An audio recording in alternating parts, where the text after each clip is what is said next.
আল্লাহ বলেন অবশ্যই অবশ্যই দামি মানুষ আদম ও নূহ। এখানেই শেষ না, ও ইব্রাহিম, শুধু ইব্রাহিম না, আদম, আদমের ছেলে মেয়ে, নূহ, নূহ আলাইহিস সালামের সব ছেলে না, কিন্তু 4 ছেলের মেয়েতে 1 ছেলের পরিবার। ও আলা ইব্রাহিম, আমার জাতির পিতা ইব্রাহিমের উপরে দামি মানুষ এবং তার পরিবাররাও দামি মানুষ, যেরকম মারহাবা।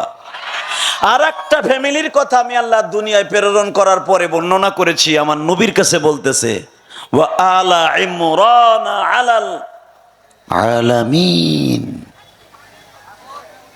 দামি মানুষের মধ্যে আমার রহমত করুণা বর্ষিত হোক ওই ফ্যামিলির উপরে যে ছিল বাইতুল মুকাদ্দাসের ইমাম।